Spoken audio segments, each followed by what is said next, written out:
This is Drink Talk, where we try to solve the world's problems one drink at a time.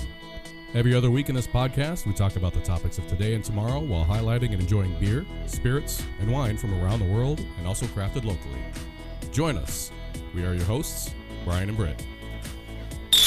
Cheers.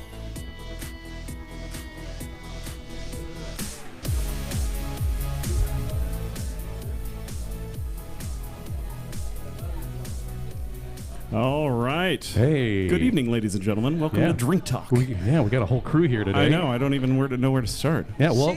Cheers. Yeah. All right. I think Mars has right that. into it? Yeah, it's fine. Yeah. Let's do it. And then right. we'll do our introductions. Yes. Cheers. Cheers. Cheers. All right. Oh, well, I guess we'll start with Mars. Mars, what are we drinking on? Well, first, we're live here at Growler USA, 163rd and Maple, in Omaha, Nebraska, for those that are watching out of town. We do have a live audience here, and we're going to turn it over to Mars here. Why don't we do some introductions around? I'm Mars Booth. I'm the co-owner of Growler USA. Somewhere out there is my husband, Brent. This is my son, Alex. And this is our general manager, Landon McAlpin. Thank you guys for joining us. Thank you for finally coming. I know, finally, You guys right? are so busy. Thank you. We are busy. Yeah, yep. And Kim, why don't you introduce yourself? I don't work for Growler USA, but I love this place, so I'm psyched to be here. My name is Kim Kavulak, and I am co-owner and vice president of Nebraska Brewing Company.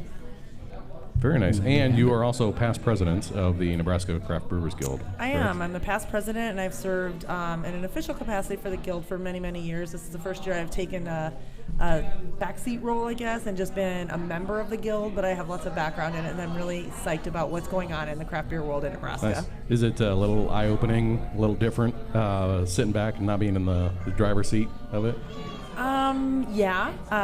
For somebody like me who likes to really be active, it's been a nice change. It's been a difficult change, I guess, but it's fun to let other people get involved and see all of the new members and people that are part of it be really stepping up and taking an active role in something that has grown so significantly over the last 5 years even. Oh yeah. Well, and since we reach an audience that may or may not know exactly what the Nebraska Craft Brewers Guild does, why don't you explain a little bit about what you do and how that's helping change things here in Nebraska as far as craft beer is concerned? Yeah, so we opened our brewery in 2007, and at that time there were probably 5 breweries, and it was the same group of people that were really trying to do some basic things for the craft beer industry. There wasn't a lot of legislation at the time, so it wasn't really very active. Fast forward to about 5 years ago, when there are a lot more breweries in the state and some significant legislation being posed, we had to really organize, and fortunately we did that with about a year or two under our belt. So when there was really some negative legislation that was imposed or being proposed, we were organized enough that we were able to really band together, use social media, use the forces of the growth that had already occurred in craft beer. So Nebraska Craft Brewers Guild is really working to represent the interests of all the craft brewers in the entire state. Oh, very, very nice. And Landon, I know you were introduced before, but if you want to kind of introduce yourself a little more. Yeah. Well, my name is Landon McAlpin. I try to run most operations. Brent and Mars take care of the music side, which is a big part of our sales and our business, along with craft beer. I do all the ordering. I try to do the hiring and all the running of operations. Nice. Very cool. Very cool. Well, as the people that have been watching us or that are here live, we did start by drinking here, as we do in this podcast. This is actually the original breakfast stout from Founders, and from this stemmed all the different the Kentucky bourbon and the Canadian bourbon or breakfast. And is that accurate description of from the original? That's correct. Yeah. And then they age them into different barrels with the CBS's with the maple syrup. Yeah, I'm excited. We're gonna end with that one. Try that for sure. It's good. But this is really good. So for something that's been barrel aged, this is really an easy drinker. A lot of barrel aged things tend to be a little alcohol forward, and this is a pretty smooth drinker, I think. I wish my coffee smelled like this in the morning. It really is a smooth drinker, honestly. Yeah, we can, I know. But I've got real work to do in the morning. Coffee oatmeal stout. But no, it was nice. We were greeted with a guy working for Founders when we walked in, and Manny. that was great. We Manny, got some swag from him, which was cool. So Yeah. Do you have a good Nice. turnout for that, for the tapping event today? We did. Yeah. Good. Nice.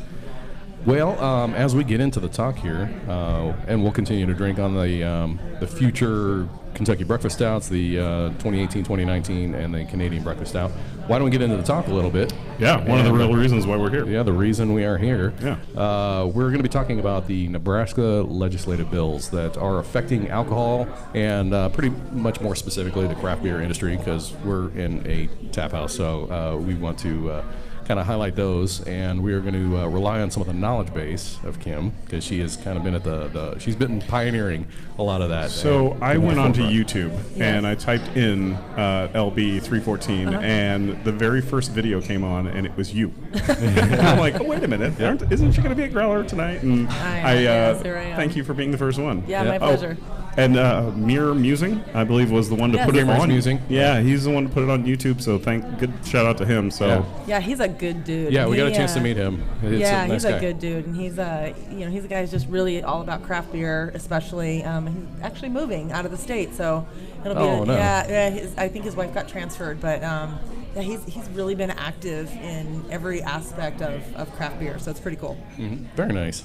Well, before we get into 314, because I want to spend some time on that one. That one's a big one going on absolutely. right now. Absolutely. So let's start with 632, LB 632. That was a big one for like 2 years. Yes. And it started in 2017, and a lot of people flipped out about this. Why don't you, can you explain just kind of nuts and bolts, basic bullet points of what LB 632 was talking about? That's the at-rest clause, right? Right. So prior to that bill being introduced, there were a couple of things that could occur.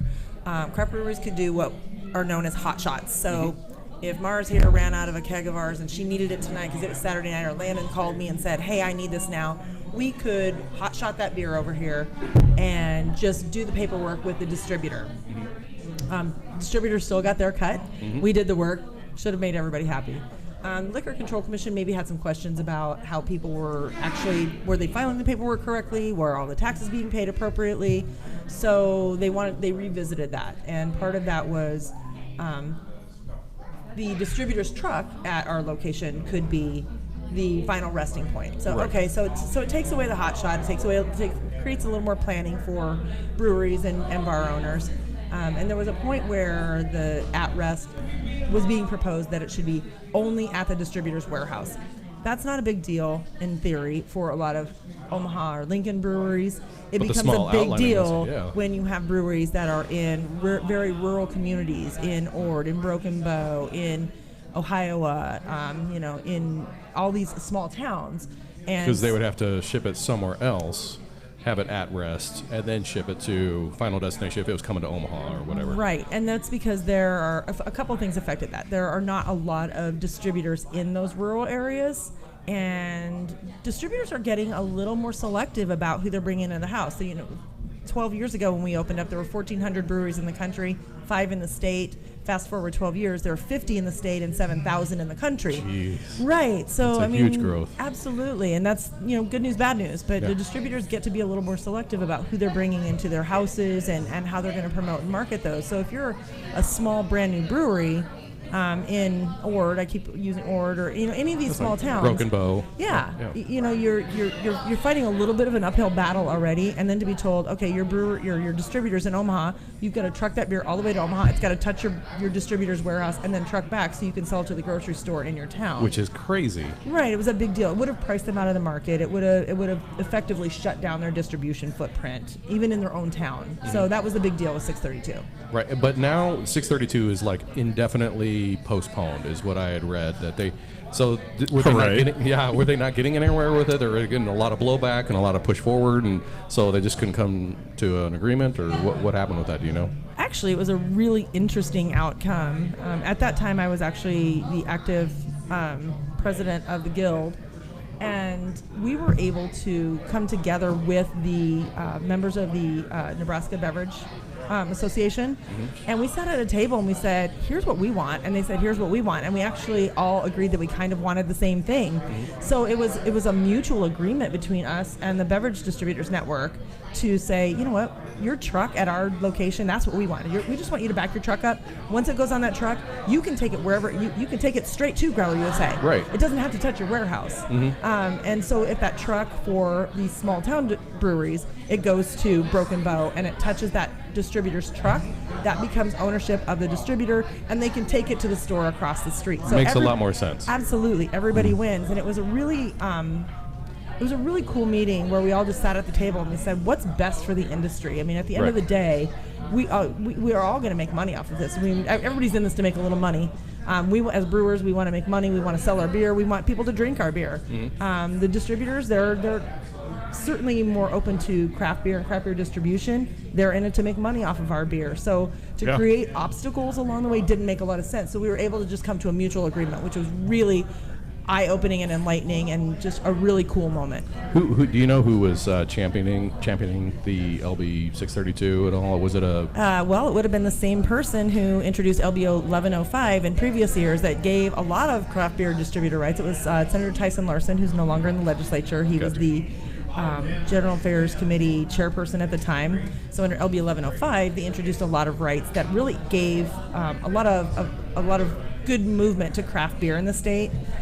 The very next year, he introduced LB 632, which basically stripped away all of the work that had been accomplished under LB 1105, and nobody could understand it. We were a little... Thank you. Yeah. Well, there was a good talk. So one of the points... I haven't been cursed yet, so I'm pretty proud of myself, honestly, because, You're doing all right. One of the things in there, I did actually like the increasing the growler size from 32 to 64. That would have been really cool, because places like here that don't actually make their own beer can only serve 32-ounce growlers. And everybody who I know has 64-ounce growlers. So it and the goofy thing is, we can sell you 6 of those. Right, exactly. I mean, we never understood the 32-ounce restriction. We were like, why? I just think it was maybe a lack of foresight when that piece got introduced, and we were never opposed to that. But that's the problem with those bills, when all that stuff gets just lumped in there. Like, this makes sense, this makes sense, this makes no sense. Right. And so there's a guy on the back end that's got a glass company, and he's like, I know what I'm going to do. Exactly. But out of LB 632, the relationship between particularly craft brewers and the Nebraska Beverage Distributors Network, ABDN, it has been amazing. And so, working with them over the course of the last couple of years has been really nice. Very cool. So moving on from 632, because that's kind of indefinitely postponed right now, we're going to move to LB 235, which actually just recently, just a few weeks ago, became law, and some awesome things with that one. So a few years back, Britt and I were big fans of the Homebrew Fest out at the German American Society. I'm actually wearing a homebrew shirt right now. Check that out. And the second year we went, and it had doubled in size, and then they started going out to Extreme Beer Fest and all that, and then just shut down. They got shut down from everything, and I'm not sure what bill did that, but now they've realized the error of their ways, and now they're allowing homebrewers back into these festivals. Well, to me, if you get to a point where you can actually brew beer on a mass quantity scale and it tastes good and good enough for you to go, I want to give it out to the general public, I think they've gotten to a point where things are clean. It's not a skunky beer, It's going to be a good, true beer that gets out to the people. Yeah. You want to put your best foot forward and give out a bad beer? Right. No, it's not going to happen. Yeah. Fun fact, there was no bill that actually stopped that. There was no bill in place. It was an interpretation of the existing statutes that said you are not a licensed craft brewer or you're not a licensed brewer. So even breweries that were in planning were not allowed to participate in festivals. So they had active license applications in with the TTB, with a state, and they said, you're not licensed, you can't do it. And I think that was all part of this scope, I guess, that they said, you're not licensed, and there's no regulation, there's no process that says you know what you're doing, basically. That actually, the first time that happened was 7 days before Great Nebraska Beer Fest, about 4 or 5 years ago. And I'm at home and I'm trying to plan, just wrap up all the details, and I get a call from the executive director at the Nebraska Liquor Control Commission, and he said, we're shutting down the home brewers, and that includes all your breweries and planning. Well, I never understood the two reasons from my understanding, the two reasons that they gave. One was that they couldn't guarantee the sanitary conditions of the brewing process at the homebrewers, which I get, but apparently they don't know anything about brewing beer, because if you have unsanitary conditions, you're going to have really bad beer, and you're not bringing anything. The other one was the selling of the beer. And Beer Fest, you're not selling your beer there. You're selling a ticket to the festival, and then you're giving away the beer. So both of those kind of fell flat for me, so I don't understand how that. And actually, with that, we were never actually compensating the home brewers, because that was part of the statute, is they can't be compensated because they're not legally licensed. So we were not compensating. And they were probably them paying in any way to come to the festival, right? Well, they weren't even paying us. It was just kind of like, hey, you guys can come. This is sort of. Listen, home brewers are near and dear to our heart. That's where we started. Right.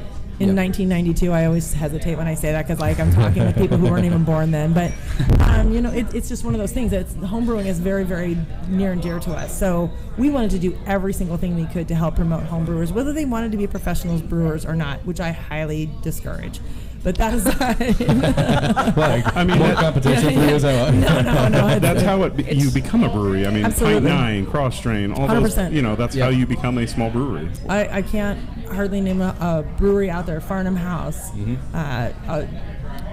There are so many that I could name. Very few started without some roots in home brewing. The majority of them start Absolutely. that way. Absolutely. Yeah, and all of the local beer fests are the best place to be able to actually give your product out to a bunch of people who are looking for that sort of thing. Right. And being able to meet people and have them tell you oh, this is really good, or this, And you get that feedback. Yep. Is this something that we can bring to market? Is this something that people actually enjoy? Oh, this flopped. This is great. So we can kind of tweak that, which would be great. Absolutely. Yeah. We went to the very last homebrew fest Brian and I went to, and I was keeping a catalog of events of what was going on, and one of my favorite ones I was like, no, never going to have that one again, or, good with breakfast or something like that. Right. But we got to this one, and it was like 14 or 15%, and I wrote 1-2 floor. No. That's too much. Yeah. It, might as well have just been a wine at that point, Right. So, even though it became a law, some of the people that opposed it were the Nebraska Liquor Control Commission, for obvious reasons. They were the ones that kind of shut them down in the first place, the Associated Beverage Distributors, and Project Extra Mile. So I kind of want to talk about those three things more specifically on what those are to people that don't know. So let's start with the Nebraska Liquor Control Commission. Part of the government, they're the ones that actually set and enforce the rules of governing alcohol, but you probably know a little bit more, Kim, on your end on more specifics, or is that it? I think that kind of encompasses it. They are actually they don't set the rules. They monitor them.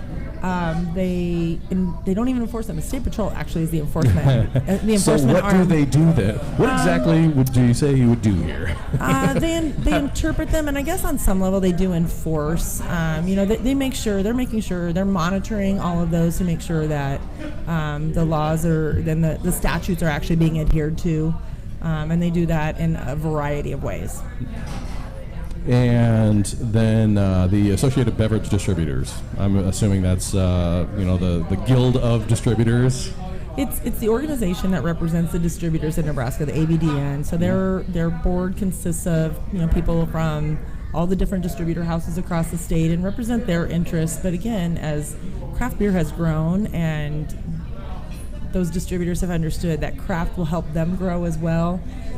Beer, as you probably have heard a million times, is down overall. Craft is up. Right. So at some point they realize that this isn't just a little fad, this little hobby that's going to go away. Right. And they had to embrace it to help continue to grow their portfolios. So I would say maybe early on in those relationships there were probably some times where craft brewers maybe felt a little underappreciated, unless you're a big guy. I had a really nice Dogfish Head American Beauty when I came in. I mean, those guys have a lot of clout, but small guys that start like us, we kind of had to fight our way in a little bit, and now it's not so much that way. They really understand the value of craft to their portfolios. Yeah, we have talked before on the program about Nebraska becoming a craft beer destination, and it's with 50 plus breweries now. I mean, it could very well happen, which is an interesting thing to see happen in an agricultural state.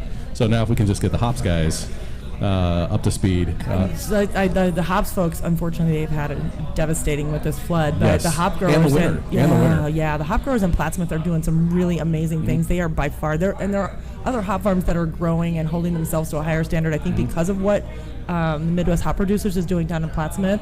But boy, are they really setting a bar for the agricultural side of the growth in the state. So yeah, and they've got they're kind of way new to the market compared to places like in Oregon and Washington 100%. State. But we're starting to hold our own on that, which is great, and we can be more local centric, which I think is awesome. That's one of the things I love about like Colorado beers, how local centric Colorado beers are. They try and get everything within the state, and if we can do that.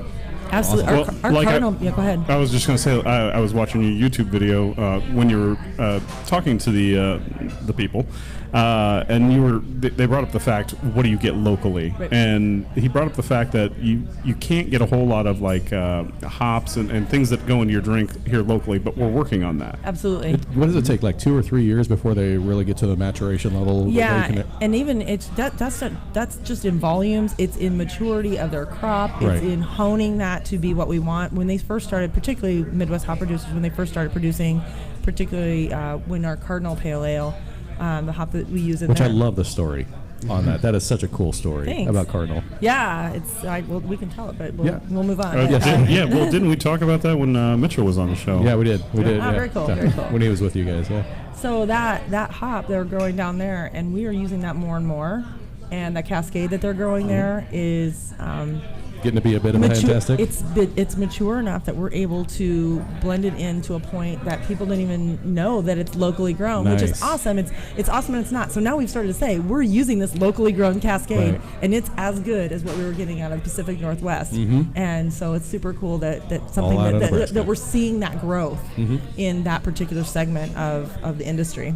I got to say, for somebody that, for farmers that end up getting hops, it's one thing, but people that want to start a hop farm, that's quite a business model. Hey, I got this idea, I want to grow some hops, but it's going to be 3 years before we actually see any profits. Make money. Well, if you've talked to those folks, Bruce is a farmer by trade. His family has farmed in Cass County for many, many years, generations. And his wife, Annette, is a force to be reckoned with. So she handles that side of the business, and he does. And they really are a great team, and they really went after this wholeheartedly and are doing some really great things. That's good. That's good. If I grew hops myself, I don't, but if I did, I would make the people that buy the hops from me bring me a keg of beer of what they make, Be like, that's not good enough. I'm sorry, don't put it Okay, you out. can stop talking. And then the last one, Project Extra Mile. From my understanding, that they're trying to prevent and reduce alcohol-related things happening. So Absolutely. Is that basically Yeah, accurate? that's their focus, is to produce, alcohol-related incidents. Certainly, there are a lot of those that happen. Our purpose or our focus, at least from the craft beer side, is that people are responsible drinkers, and there are always in any segment there are people who are not responsible in many facets of life.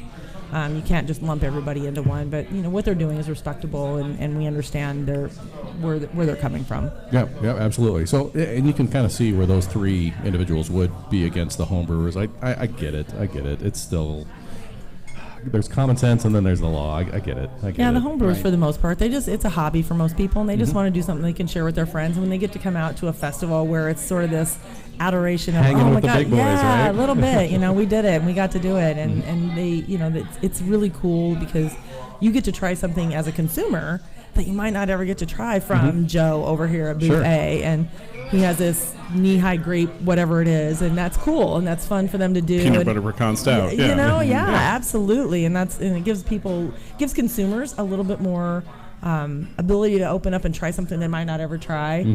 Gives other brewers a chance to check out what's going on, who's really doing some cool things in the home brewing world. We never would have thought to do that, but look how that's catching on. Check that out. Absolutely. Cherry cheesecake I'm pie. sure that's why you guys host the Homebrewers Cup, right? Again, that just came out of just pure adoration for the home brewing segment, and we just Sure. giving those people a platform to come out and do something cool. I did want to give a little shout out over here at this table over here. I see Matt, who owns Patriot Homebrew Supply, and we're going to give him a little shout out there. Yeah. That's Matt, wave. yeah, hey Matt. Thank you for all the things that you supply. Yep. I really enjoy his shop. After going to Cornhusker Beverage and Fermenter Supply for many years, going to his shop It is way nicer. I love going out there. Again, somebody who's come into the market and just done something, just really put their mind to it. He and his wife Jennifer have really put their mind to like creating a great environment for home brewers and providing not only just supplies but an educational background for all the classes home that brewers they and offer. consumers. For yes, sure. absolutely. I think their timing was a little funny. Even for us. Emergency growler caps for us. There you go. Always. But yeah, the timing of opening that store for them, though, I think was a little funny with having a brand new baby and opening the store. Well planned out. Yeah, well right. planned. With us, it was beer and diapers. They all went together. Yeah. All right, here's our next one. This is we're going to take a break. This message brought to you by this is the Kentucky Breakfast Stout 2018, I believe. Is that right? Perfect. So we had the original. And this is the 2018 version, so it'll be nice to see the differences. And these are all on tap right now, is that correct? Right now. Oh, yeah. Yeah. Nice. They go pretty quick, though, from what I hear. Is that right? Do we want to talk about that? Yeah, while we're doing, she's setting everybody Landon, up. what do we have on What do we for got? Founders right now? For Founders, we brought in their Solid Gold, which is an American light lager. You know, kind of like your people that want Some light. Bud Light-esque, but But more with some crafty. better flavor. Yeah. And we also have their regular breakfast stout, and then the Kentucky Barrel Aged, the Kentucky Breakfast Stout 2018, the Kentucky Breakfast Stout 2019, and the Canadian Breakfast Stout. We're gonna that's our dessert. We're gonna end on that one That'll be the last one. Yes, and I it is love the 2018. barrel that they use. I'm excited about. That's why I wanted to end with that like a Little dessert. maple syrup, little sweetness. Yep. Definitely. And as you see, I don't know if you can see that on camera. They do have one or two other taps on the wall there. I can Just a zoom few. right into those. Yeah. Just That's a 100. few. Yes. I'm bragging. Yes. It's 100. 100 taps. That is super awesome. Just go down the gamut here. Yeah. Why don't we spend a little time while we're getting into this one first, since it's here? We'll should we cheers this one and then Yeah. we'll Yes. Cheers. Cheers to the new one. Yeah. Cheers to the new one. Cheers on that end down there.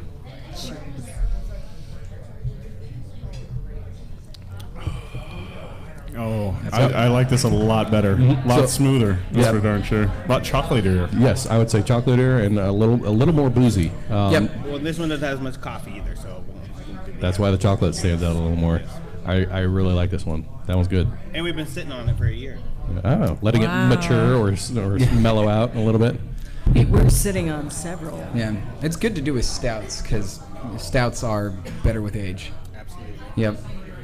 Well, let's take a little break from the legislative bills because I Yeah. think we talked to. was there anything that you wanted to add to the homebrewer one? Are we good? No, I think that's good. So let's talk about the industry of tap rooms and Growler USA and what you guys see as the future of this place or the future of your industry, because this is kind of a little niche market within the alcohol industry is tap houses that you have. And I think you guys, of anybody in town, have more taps than anybody I know. For the moment. Yeah. For them, are there some competitors that are trying to edge you out of that? Don't say their names. Yeah, you don't have to. I won't mention it, but yeah, we're the biggest one in Omaha for sure. Right. Although there is at least one that I know of that's got more taps than us that's still in Nebraska, down Okay. in Lincoln. But Okay. But a lot of And those They'll are show double. remain nameless. yes. A lot of those are double, so they have Oh. Yeah, the same tap. Oh, so they're cheating. Ours are all different. Whereas they are all unique. But even then, I mean, there's still a lot of places now that are like expanding the amount of taps that they have, because even 5-6 years ago, the amount of craft beers that you needed to have on tap at a bar was just not like hardly anything. Well, You know, even if you just wanted to do just local stuff. yeah. I mean, Yeah. you've got to have at least 50. Well, and if Yeah. that's only one beer from each brewery. Right. You have 50 Yeah. taps. So, and Yeah. most breweries have more than one beer. So you Most have, of them. Yes. Yeah. So you'd have to have just 100 taps alone just for the local guys. So yeah, so there are. I mean, there are other like tap houses that, or just bars in general that have added extra taps to their bars simply because people want local craft beer. Right. And they just want to try something new. And I see people that I went to high school with that I thought would never be craft beer people here, who come in and say like, oh yeah, I want to try this, and it kind of surprises me because I'm like, I started drinking a little bit of craft beer. I guess you could call it like, my introduction to craft beer was probably when I was 21, 22, and Good answer. Good answer. Right. yeah. Exactly. Yeah, because before that you drink, whatever you can afford. Right. Yeah. But yeah, no, like people. Water would be the answer. Yes, to that. yes. Water and soda. Yes, exactly. Yeah. But yeah, no, it surprises me because like it seems that most people now at least have like some taste, like some kind of something that they're looking for in beer. Like they drink light beer, but they're like, oh well, I want to try something new. And Nebraska having 50 breweries now, it still blows my mind. I mean, well, I like it when I'm sitting at the bar and they come up and they're lost, and they look at the bartender and they're like, what are you having? And they're like, well, I like Busch Light. And I'm looking at them, I'm like, thanks for crossing over. Like, let's try something new here. Yes, let's get you on your way. Yep. One of my favorite things is having the couple come in and one saying, I don't drink beer. Mm-hmm. It's like, oh. You haven't found the now right I one can yet. have fun. Right. This Yeah. is what Exactly. I do. Yeah. So 5-10 minutes later, they'll be drinking a beer. Nice. Yeah. A good one. Yes. Nebraska Brewing, their s'mores. One of the easiest one to push on to new drinkers. Yeah.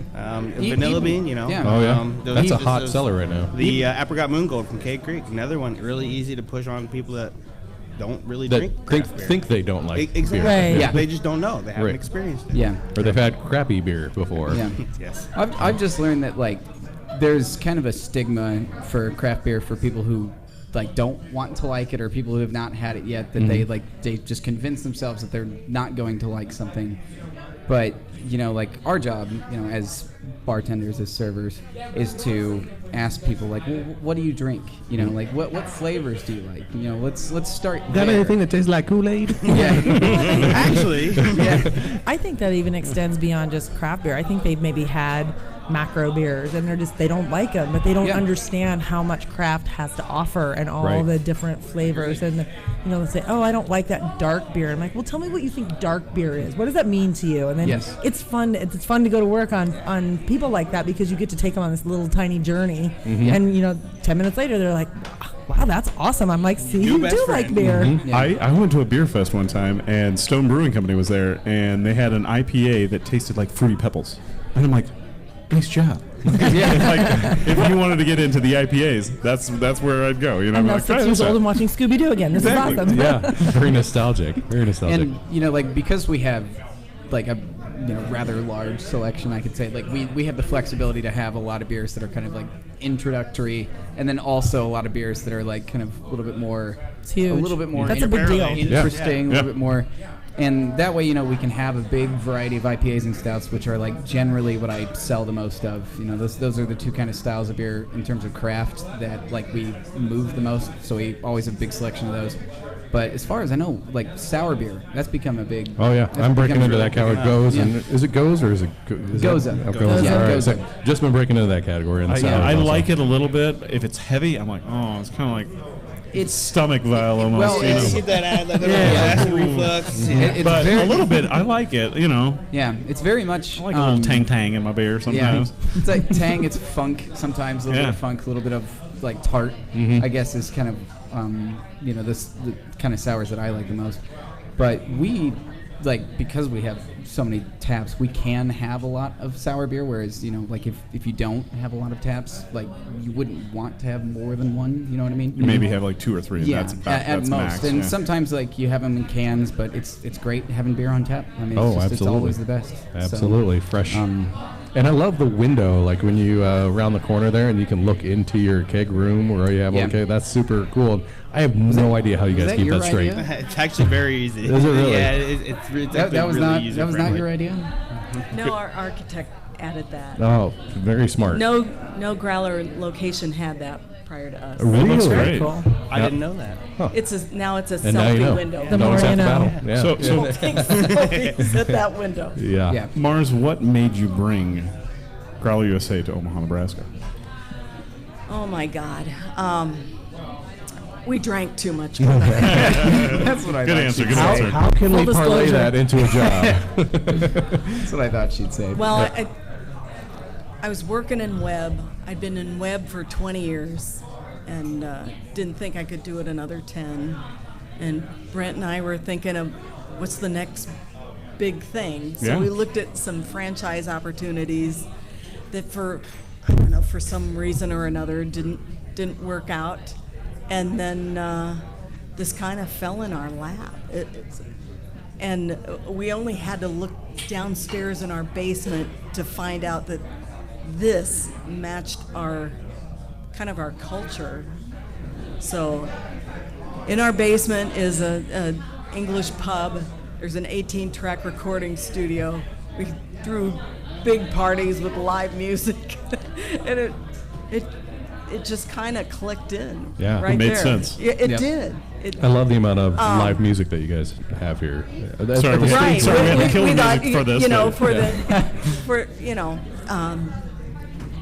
we looked at a Jimmy John's and we thought, our friend's gonna come see us and Serving have an sandwiches. iced tea and a sandwich. I don't think so. I Right. think they want a beer. Yeah. Good And call. that's- Good call. That's Yeah, just, good call. just kind of how it worked out. But I gotta say that your food selection here is not typical bar food. This stuff is way elevated. This is amazing stuff. Your ahi tuna salad, oh my, just unbelievable what you guys have. Your tater tots. I mean, if you want to go unhealthy, those tater tots are amazing. If you go in the back, they think we're brewing beer, but it's not. It's a giant, pure grease vat with the best grease we can afford. Excellent, excellent. I had your. You guys call them wings, but they're not wings. It's like a. It's a chicken tender. Well, it's Yeah, like a yeah. chicken. They were great. Boneless they were, chicken Oh tender. my gosh, they were okay, so good. sure. Yeah. The last couple meals Batter I've had fried. here are your waffle and your fried chicken and waffles. Your spin on that is, wow, awesome. Love it. Not healthy, but They rock awesome. it back there. We just kudos to our kitchen staff. Yeah. Yes. Yes. Well, I think we should move to the next legislative bill, and this is the big one. Let's spend some Before we time get on to that, all the audience members out there in Growler USA, there should have been some paperwork that you guys filled out. You guys can fill that paperwork out, turn it into your guys' servers, waiters, bartenders, whoever, and get it back up on here on the table, and we can incorporate those questions or whatever you need to the show. So, or if you're Facebook Live, go ahead and just ask them right on our Facebook Live platform, and we'll get to them. So, just kind of keeps the show rolling, you know? Well, So- and I like this first question, actually. Yeah, let's do it. What in the wide, wild world of sports is it pertaining to LB 314? So there we go. let's talk about what LB 314 What is is. Yes. Kim, on to you. So LB 314 has a lot of things, again, lumped into it. From our world, the biggest impact to us is an proposed increase in excise tax, not just to craft beer.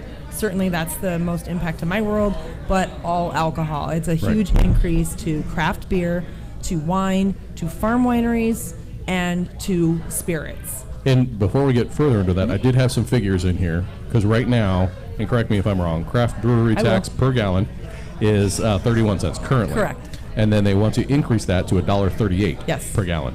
And for wine, That's a 345% increase. Yeah, exactly. 345%. these So, are all yeah, 350 roughly. And what is it in Iowa? Isn't it like 28 cents? I can tell you right Something now. like that? No, it's way lower than While that. you're It's looking at big- It's yeah. lower than that. While you're Right looking now, that we're up, already one of the I'll do the highest. wine is 95 cents currently, and they want to Correct. bring that up to $3.51. Correct. 269%.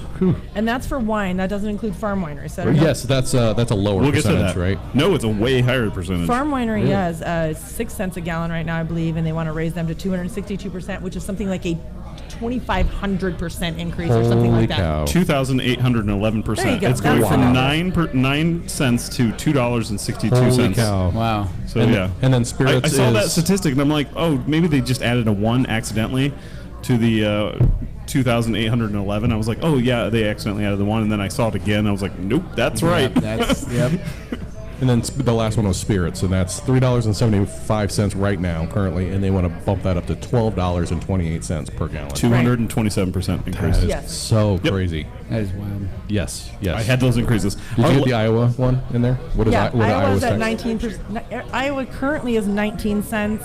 Missouri is 6 cents. Kansas is 18 cents. Colorado is 8 cents. Wyoming is 2, and South Dakota is 27. So we're almost double of everybody around us currently.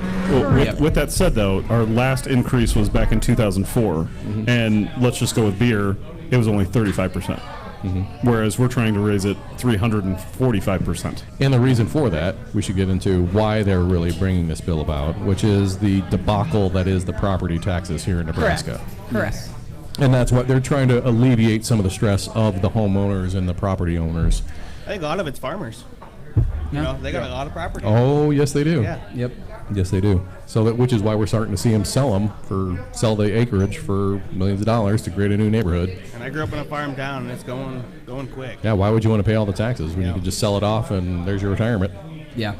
So, what else do you want to say about that? 314? So LB 314, I had the opportunity to testify in the legislature for it, and Thank you, by the Yeah, way. you know, I'm very proud to do that. It's listen. There was a few people there, and I'm going to list their names that were there with you. Please do. Yeah. It was a 9-hour testimony session, probably one of the longest. I was there for, I think, 5.5 hours before I got to testify. Wow. Yeah. Thank you for being patient. You know, it's a big deal. 12 years ago when we opened our business, listen, we just wanted to be a brew pub. We wanted to be, we're like, we made beer. That's what we wanted to do. And we wanted to have this cool little brew pub where people came in and they knew us and we knew them. And that was it. That's what we wanted to do. And we have that. And that's the coolest part of what we do. There's a lot of businessy stuff. See, I'm not even going to curse, so I'm pretty good. Regulation. You're doing awesome. There's a lot of businessy stuff that just has to happen, and this is part of it. And I never in a million years thought I would be testifying in the legislature or being a part of the political side of this.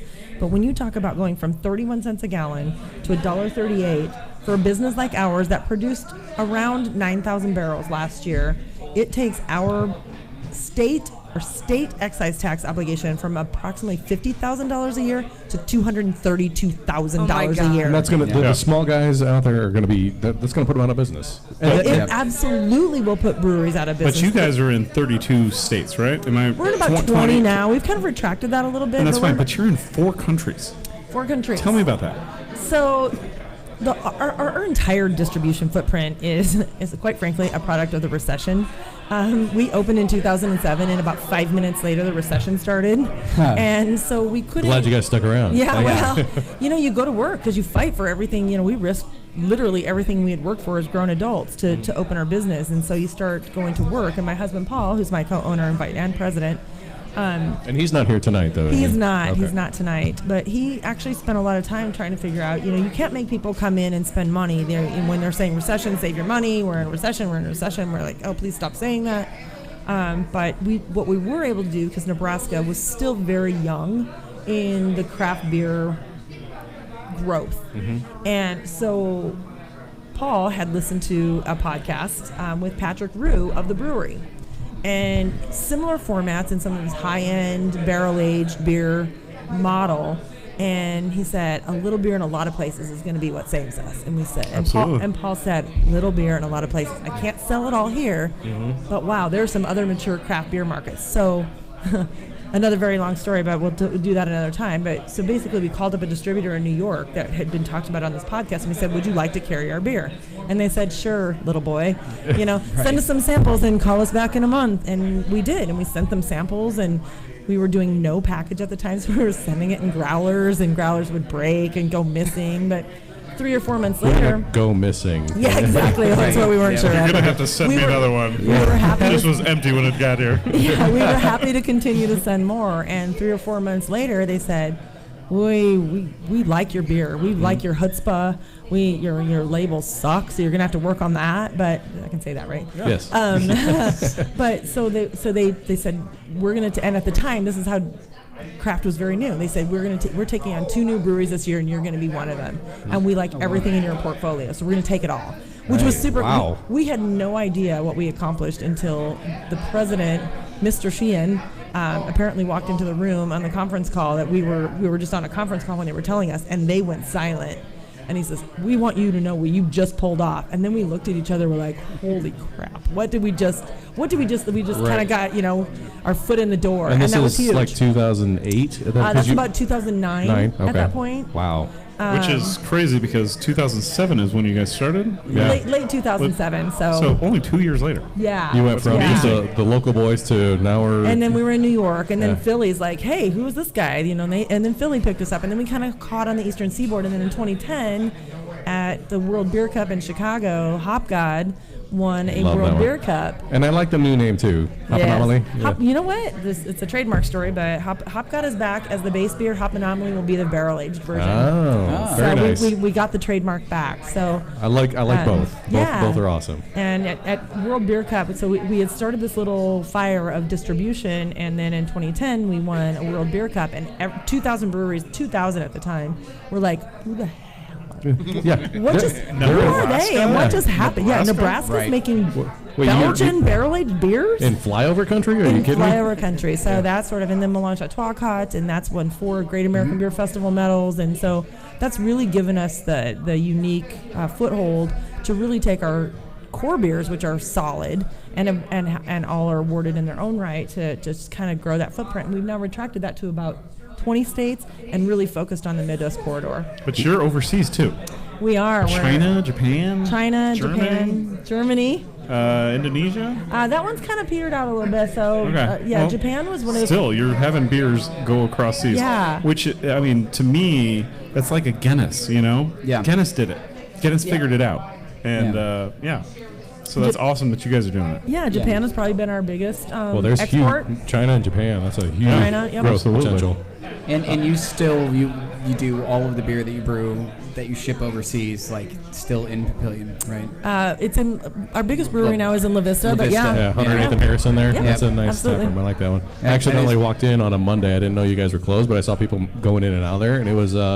I think it was the Marine Corps birthday, and I just happened yeah. to just pop in there for that. And I'm Navy, so I was like, well, I'll just slip in here with the Marine guys, whatever. Oh, my husband's a Marine, so that's a big day for us at our house. Hoorah. Well, I actually got a chance to talk to Paul a little Yes. bit, so I don't know if he remembers that meeting, but I'm sure he does. No, it was fun getting a chance to meet him, and outside of like all the public being there, because they were in the party room, and I was by myself at the bar. Yeah. And it was Paul was there. I think you had popped in and popped out or whatever, but I'm usually moving about 1,000 miles a minute. Getting stuff but- done, yeah, right? Absolutely. Yep. We do have a question from the audience. Yeah. That on the do live it. feed actually here. So The live audience. Yeah, the live. Not live audience, the Yes. live audience. Yes, the digital live. The digital. Back to LB 314. Sure. They're asking when the vote is going to happen on LB 314. So right now, it has not come out of committee. Neither LB 314 and there's a nearly identical bill, LB 497, that are both in the Revenue Committee right now. Neither one has been voted out of committee, so we don't know when that vote's going to be. Right now, our goal is to not let them get out of committee, to keep them in committee. If they get onto the general floor, then it becomes a process where you're working to represent your interests to all of the senators in the legislature and not just the 8 that are on the committee. So right now, I don't know if there's a scheduled date for the vote on either one. I tried looking it up. I didn't see it. Yeah. And it can happen very quickly. We have, talked about the Craft Brewers Guild earlier. 2 years ago, we were finally able to, as an organization, hire an executive director. So Gabby Ayala is our executive director. And then we have a lobbyist who is an amazing lawyer and lobbyist for us, Vanessa Silk. And so they do a great job of keeping tabs on all the legislative issues and keeping us informed. I've not heard yet any date or proposed date for a vote on either of those bills. Okay. Is there anything different? You said they're similar, but what are the differences between 497 I and don't know that 314? there really are any differences. So they to wanted my another- knowledge. It was a 76-page document, and Yeah. I wasn't going to sit down and read it today. I was Yeah. just That's like, what I want- page 1, I'm like, oh, Yeah. nope. That's what I wanted to say And before. alcohol is not the only thing in here. I mean, there's cigarettes in here. There's all kinds of other things in these bills that are sort of, again, rolled in and lumped in. But Earmarked certainly in. from our perspective, Syntaxes. well, that's a lot of it is a syntax. And our perspective is solve the property tax issue and not shift the burden. Right, but if they're going to increase the taxes on cigarettes, that's not going to put anybody out of business. But however, increasing the tax on alcohol is going to put people out of business here locally. Absolutely, and at this point, we have had the support of the governor on the bill. Yeah. He's indicated that he's a fan of obviously small business. He's not a fan of taxes. He's not a fan of shifting the burden of taxes, and he has indicated at this point, at least, that he would not support it if it got to his desk. But it'd have to get voted out of committee, have 2 votes on the general floor, and then a final reading before it got to his desk. And this is a long session, so it could happen, but we're hoping to still keep it contained in committee and not let it get voted out of committee. Those who you that want to follow along on the bill, there is a website you can go to easily track all of this stuff. www.billtrack50.com/bill detail/1019050. So you can go to that and you can just really pay attention to this bill, see when voting things are going on, what the bill's all about. We'll post it on the comment link on our webpage so that people can just do a little hyperlink and check out what's going on with the bill. And I did want to bring this one up. We got another card here. So this, again, on LB 314. Says there has to be a different industry to obtain tax dollars. Don't crush the dreams of people who want to own their own business. Small business is the backbone of our country. Yep. And they're drinking on Pine 9 Oso Cafe, which Nice. I actually have a story on that one. That was, so one of the Oso Cafe, Yeah. whoever you are out there, very nice. One of my first times actually going down to Pint 9, I actually got a tour in the back, and very nice people there. And so he had Oso Cafe. It was brand new, hadn't even been brought to market. He still had it in the bright tank, and he pulls off the bright tank and gives me a little sample. He's like, it's not carbonated yet, but if you want to give me a sample. And I am a huge coffee fan, and I'm a huge beer fan. And I always thought, ever since like the Drew Carey show where they had Buzz Beer, Oh, I yeah. always thought that would be an awesome thing. You just dated yourself. That's okay. That's all right. That's all right. Only 3 years behind me. So I always thought that would be awesome to do, but nobody's ever really been able to do coffee beer well, and I think that it has to do with like the beans that they use are inferior beans. They keep Arabica costs down. beans. But yeah, the Arabicadabba is another. Yeah, That's a good absolutely. one. Great. But the Oso Cafe, I took a sip of that and I was like, oh, this is all right. I don't know that I would drink it all night, but it is a Right. fantastic beer.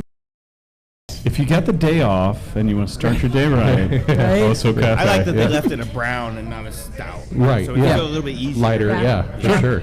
Yeah. Yeah, thank you for whoever did that. Thank you for putting that in there. Yeah. And leaving it anonymous. Right. So we talked a little that's bit okay. really quick on You're LB good. 314. Yeah, One pass of the around. things that they talked about, it was a floated suggestion. So we'll remove the excise tax language and we'll just increase sales tax for everybody 3.5%. And I'm like, well, no, that still doesn't solve the problem. You're still shifting the tax Robbing burden. Peter to pay Paul. Yeah, and then so we're certainly as a guild not in support of that. Our mantra has been solve the problem, don't shift it. Absolutely. So Absolutely. that was not an official amendment, and that's not ever been introduced. But I think there's a point where they were hoping we'd say, well, we'll take not 345%, 200% increase, or what? Our position is any increase is too high because Nebraska is already an excise tax. We're 15th, I believe, in the country. And this increase would take us to number one. We want to be number one in a lot of things, but excise tax is not one of them. Well, it's the same Yeah. with property taxes. We're getting Absolutely. out of control in the property taxes. Absolutely. And all the increase the tax is going to do is going to be, it's going to put people out of business, and then you're going to have fewer people paying into that tax, so you're going to be right back where you started. Well, and so part of my testimony was actually that with excise tax in particular, we talked about shipments out of country and out of state. Absolutely. I pay no excise tax to the state of Nebraska on that. So, we would potentially, and other brewers who maybe distribute outside of Nebraska might re-examine their distribution model to export more, whether it's outside of our own state or outside of the country, because the excise tax relief to our business would be significant. Yeah. Real quick, I just want to take a break. So Drew posted a question here. What about the party bus bill? And we're going to get to that at the end. So Drew, hang on with us. We'll get to Yeah. that one. We talked about that one at the I end. do have one quote that I want to put out there, which it kind of sums up what's happening with this bill. It says the tax increase on craft brewers is going to hurt Nebraska as a whole. Absolutely. You don't want to kill us, period. Greg Petrick said that of Wayne, Nebraska, of Johnny Bird Brewing Company. I thought that was, straight to the point. You're going to kill us. Absolutely. That is what you're going to do. It will. All the small It ones. would and even some effectively- medium-sized ones. Absolutely. It could be very devastating to small and medium-sized breweries. And quite frankly, there are a lot of the other breweries that are going to struggle. You're going to have to choose about how much more you can produce, or can you hire that person, or can you reinvest in new equipment, or there are decisions that are going to have to be Do we made. have to shut because- down the other location because we need to pay the taxes now? Absolutely. Yeah.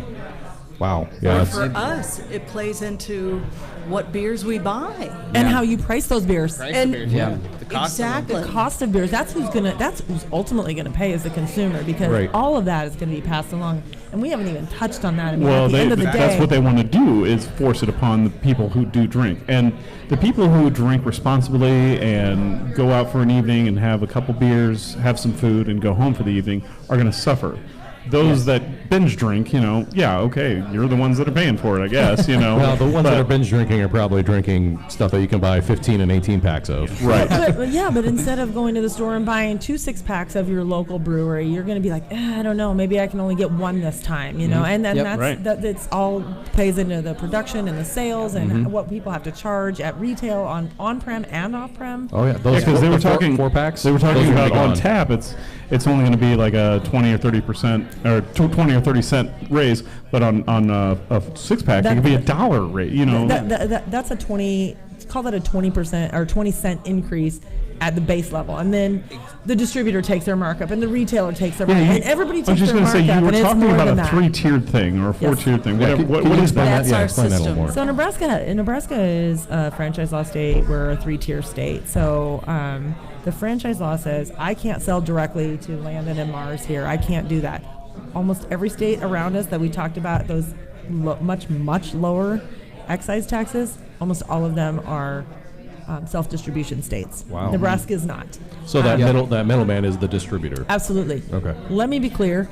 I do not want to own a distributorship, and I do not want to have a fleet of trucks where I distribute my own beer. Are there cases where, as a small fledgling brewery, it would have made a little more sense and maybe would have gotten me a little more exposure, I guess? Possibly, but... So, not to sidetrack you, but Associated Beverage, that would be... The distributor. A distributor. Republic National Distributing would be... Republic, Johnson Brothers, Quality Brands of Omaha, Quality Brands of Lincoln. I'm glad a few of them Wow. showed up Quince. and voiced their opinions, which was great. Absolutely, Yep. and they play an important role in what we do as craft brewers. I don't want to own a fleet of trucks. I don't want to own a fleet Sure, of absolutely don't. a team of salespeople. I just don't have that. Small breweries don't have that kind of capital. So working with them more closely to manage this obviously makes sense, but at the end of the day, getting that beer out to the street is the most important thing. Right. Speaking of beer on the street. Yes, this is the next. So this is the Yes. 2019. 2019 KBS. Yes, the Kentucky Breakfast Stout. There it is. Cheers. There we go. Cheers. Yet another. A wonderful thing. That one has a little. I get the coffee notes a little more than I did the chocolate notes on I the. get a lot more coffee out of On this. the back of your throat, back on the back of your tongue there. Slightly less boozy. It is. on Yeah, this it's one. Also, the amount of I time it's been agree. sitting. It's close to the. To me, it was closer to the original, but a little more coffee flavor. Yep. A little more boozy. Yeah. Slightly. Yep. Slightly, but less than the 2018. The 2018 was a little heavier boozy. Agreed. Yep. Is there a difference on the? I have the percentages actually on the ABV. 2018 was 12.3%, and the 2019 is 12.2%. Yeah, they're Slightly less. I would imagine they are very consistent with their, like every year when they release it. I'm sure it's usually in that ballpark. Give or take. Yeah. But still, for a barrel-aged stout, this is very drinkable. Yeah. Very smooth. Well, and the regular breakfast stout is still an 8.3. I know it's there's drinkers really out there that shy away from barrel-aged products just because they're heavy boozy and you have to chew them before you swallow it. This stuff, seriously, I would highly recommend. If you're wanting to break into the barrel-aged category, these are the ones to do it with. And also just a 4-ounce pour of it is just, it's perfect. Perfect. Yes.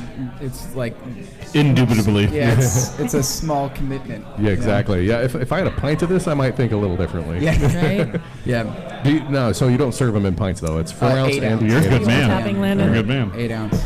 Landon's untapping right You now. got to check Untapped. I know. So It does get a 4.45 rating on Untapped. That's awesome. 5 being the the highest. highest, yeah. And I've never We- seen a we 5. try not Yeah, to that is an do. amazing rating. We try not to do too much electronics while we're on there. So I mean, I'm glad you're doing that, but I try and do it afterwards. Like, oh, I'm going to check in 5 beers right now. So, at one time. I'm not checking them in. I'm just doing research. Oh, gotcha. I told our waitress to bring us one more round. And what did you bring us here?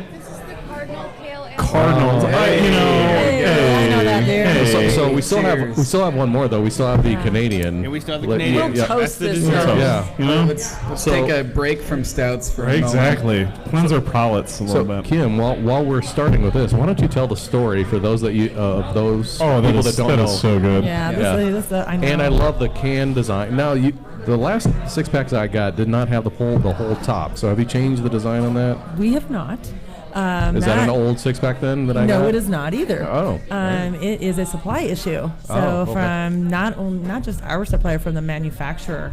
So we've had a couple of those hiccups. We have recently found out that there's a potential that they're closing that plant and that those lids may not be produced any longer. We're holding out hope That's sad. it's a very sad day. So if I start up a plant, you'll buy from me? Yes, Perfect. I got it. Done deal. All right, See how sweet. that works? We're just Yeah, All right, make so sure this is documented, and now I can have a business model. Our work here is done. Yeah, awesome. For those of you that don't know, the pull tab, the entire top of the can came off and created its own glass. And not that I drink from cans, I usually pour it into a glass. Yep. But it's still very when cool. you can't have a glass, when Absolutely. you're camping or biking or Yep. hiking or whatever you're doing, it really creates It's a nice that. makeshift glass. It opens it up. It Or absolutely something, does. or something different. It gives you- differentiates you. Absolutely. Speaking of glasses, absolutely actually, it does, Britt- Mars, 100%. Britt actually, so these are for you. that's for awesome. being on I the love program. it. Yeah. Every time we have guests on the program, you get one of the coveted Thank you so Drink Talk much. mugs. Awesome. in the Thank I've got you. one for your husband, too. Yeah. That's awesome. Yeah. Thank So you. the story of Cardinal, as it goes, yes, is thank you. My husband was he was the home brewer and I was his able assistant, and so he was, in the early 2000s probably.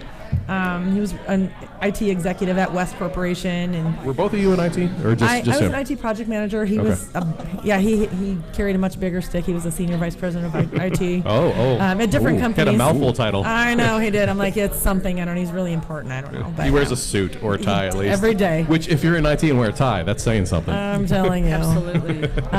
So we were actually emulating Sierra Nevada Pale Ale. That was kind of our go-to beer at the time in our craft beer evolution, and so we really wanted to make that beer at home, and that's what he was going after. And he was just not hitting the aromas that he wanted, and going through. And he had a bad day at work, and came home and lifted the fermenter, and it wasn't doing what he wanted, and he was mad and just threw every bit of Cascade hops he had in it and walked away from it and was, screw it. And about 2 weeks later, and when he got unbusy at work again, he came back and thinking he was going to have a mess to clean up, just like, oh, now I got to clean up the mess I made 2 weeks ago. Right. And opened the lid on the fermenter and was like, angels sang, and The light sun parted. shone, yes. He was like, that's exactly what I was going for. Problem was, he's super meticulous, and much like Tyson Arp, who's sitting over here, they're very like-minded in their brewing, and they're very meticulous about their note-taking and the ingredients and exactly what they use and how much. He had no idea because he had to backtrack. He had to backtrack by how much we had purchased and how much we had previously used, and then how much he threw in there. So And try to recreate that it. day, And one day I just... yes. Yep. That day, Cardinal was born, and it's actually named after the bar that his grandparents owned in South Omaha, the Cardinal Bar on 24th and M. They owned it from the 70s to the 80s. Awesome. And there was a little bit of a lawsuit That's there. a great story. There was, when we filed a trademark for Cardinal Pale Ale, the St. Louis Cardinals said, we have a problem with that. First time I had actually told the story yesterday and had a visual. I was giving a tour last night, and we have this awesome billboard that was on Interstate 80 in 2012, I want to say, and it had the old font. So when we filed our trademark, the St. Louis Cardinals came back and said that was too close to the font that they used. So they asked us to change the ARDINAL in the font. So if you look at an old one versus a new one, we got to keep, and we had taken the text and the font off of a picture of a sign from the actual bar. And apparently it was too close to their font, and so we had to change those last letters and agree to never start a professional baseball team, which I'm pretty sure I don't have a problem with. Can you sponsor one? Yeah. And they granted us a non-royalty license for it then. Oh, hey. All So, right. yeah, Cardinals a fun story. Yeah. And Cardinals run rampant in my backyard. Blue Jays and Cardinals. I got tons of them. So if you guys ever need a bird photo take, whatever. Right on. I've got literally a plethora of them that live in my backyard. Perfect. This is fantastic. So this is so smooth and it's not an IPA, it's a pale ale. It's an American pale ale, Yeah. and it's, what's funny is that people who say I don't like beer and I don't like hoppy, they'll taste this and they don't get that vibe out of this. It's so medium aroma. It's got a good medium aroma, hops and bitterness. Those Cascade dry hops are amazing. A little bit of sweetness. It's crisp. Yes. Very drinkable. Yes. Very smooth. The pininess to it, the little citrusy. It's Nice really, transition Yeah. from what we were having to Yes. this right here. It's a People good love palate cleanser. It really is. between the breakfast stouts. Yeah. No, this is delicious. I'm glad she brought this one. That was awesome. Well Thank you, done. Landon. Yeah.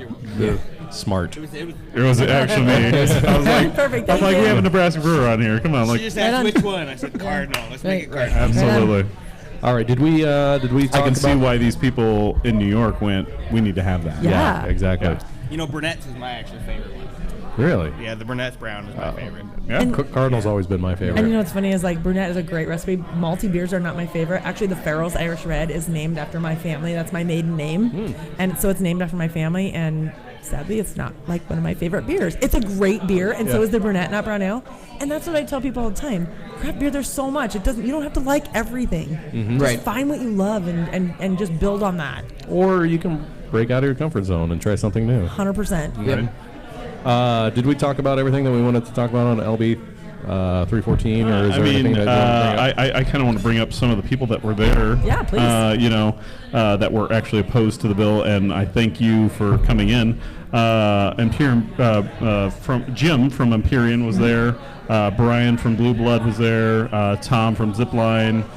Bo from Thunderhead. Scott was from Cross Train was there. Mark from Lost Way Brewing Company.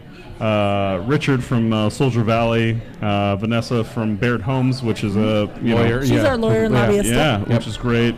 Joe from Associated Beverage, Nate from First Street Brewing, Cody from Kincaidor, other people that couldn't be there but actually voted in and wrote letters and all that stuff. Absolutely. We've got the Nebraska Guild, Brewers Guild, Pint 9, Bottleneck Infusion, Duke Ale, This Major, Lazy Horse, Crazy Hair of the Dog, Green Flash, Brickway, and many more, which was great that they could, couldn't be there but voted in it, or flooded it in there. You send in your letters, and it affects all of those breweries in a similar way, but in somewhat different ways. Cross Strain talked about in their testimony how, they're already kind of a little bit higher. Their price model's a little bit higher.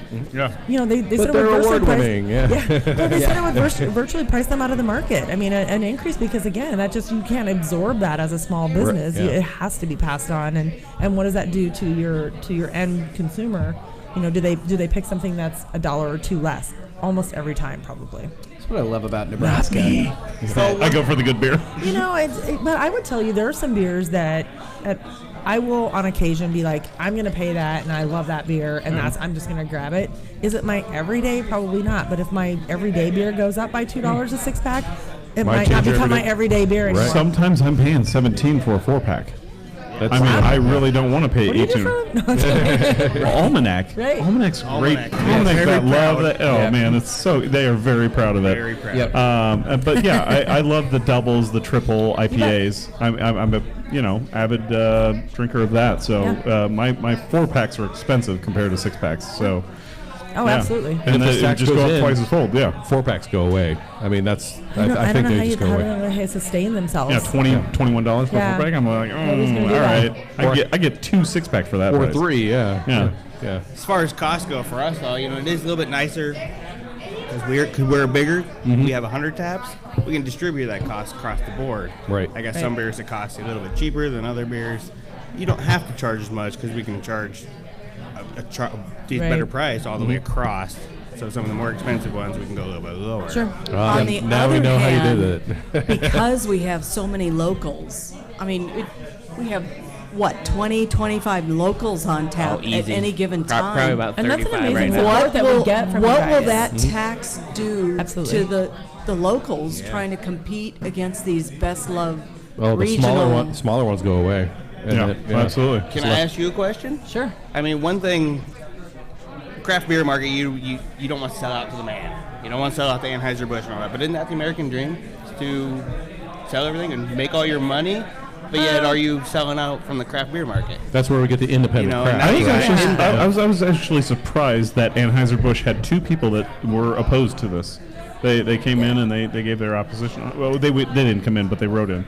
And I was actually to me, I was thinking, oh, Anheuser-Busch, they're huge. They would not want to oppose this because they're like, whatever, we've got the affects market. all of their beer. But it affects their beer too. 100%. Yeah, absolutely. So the answer to your question is, I guess that it depends on why you got into the beer business. Yeah. So we got into the beer business because we loved it. Listen, we had good jobs and we had a nice little life, and we could have just gone along happily and done our thing and never. But we did it because we love this, not because we wanted to make money.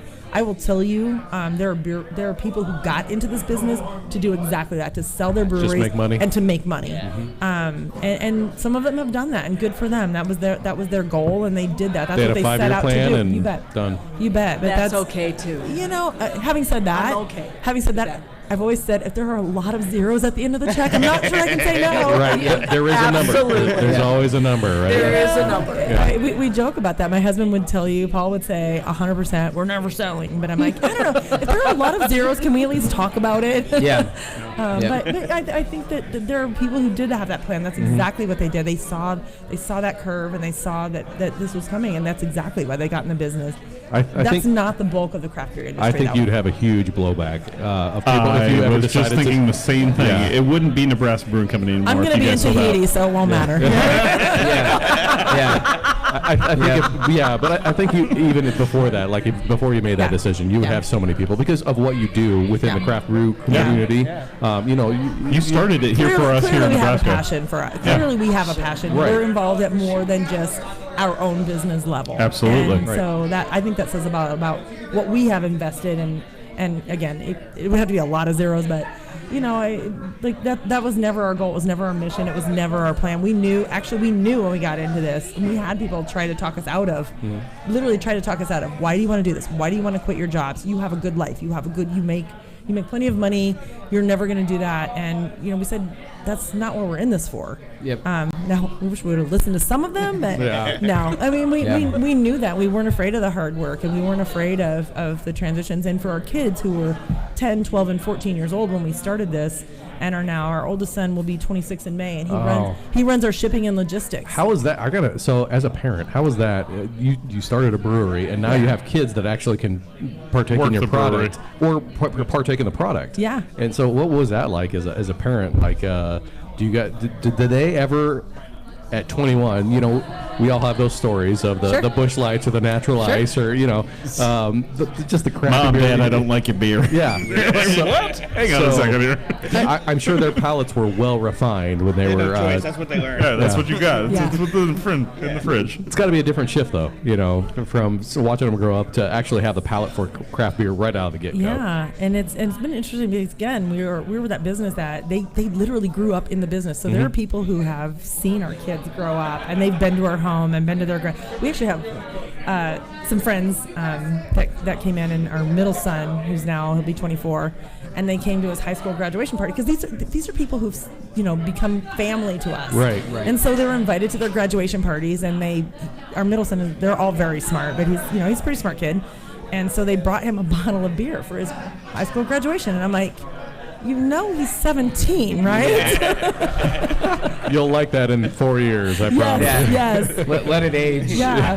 But they've grown up. They've seen the business. They've seen the hard work. They've seen what dedication can do. They've seen us trip and fall along the way, and how what it looks like to pull yourself back up and be like, okay, let's get up tomorrow and do it again. And it's not all sunshine and roses. it's not all, and they've seen that, and wow, what a good lesson that was for them. That maybe they wouldn't have learned quite in the capacity that they have had we not done something like this. So it's been a great life lesson for all of them, and they're all our oldest son runs our shipping and logistics. Our middle son is going to graduate finally.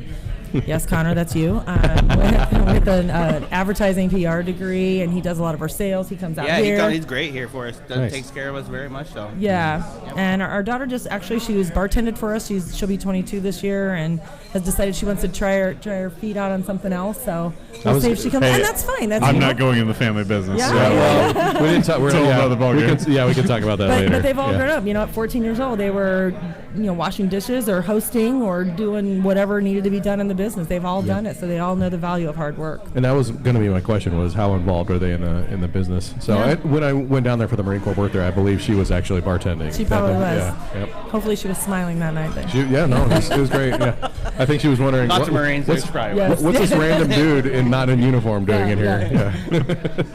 All right, so let's move on to the next. I mean, we spent the 314 is obviously the big one right now. So these next ones that we can just kind of blow through them a little bit and just do some highlights on them. And these are just legislative bills that are in the 2019 coming through, but have implications on the alcohol as a whole, not necessarily just craft brew, but alcohol as a whole. LB 591. That's the alcohol impact zones. Yes. And that one, It sounds like a war zone, like Well, the so- impact zones. kind of. So Kind of was. yeah. So do you guys remember what was that? 2 years ago, 2017, White Clay, Nebraska. Oh, yeah, with yeah, the Indian reservation there. Yep. So I think a lot of that stems from that. Absolutely. And it's they're wanting to set up areas that you can't even sell alcohol in, which has far-reaching implications. Sounds I like mean, an Indian reservation or something. Right. Right. I think it comes from a good place where they want to take out, that portion of crime or whatever.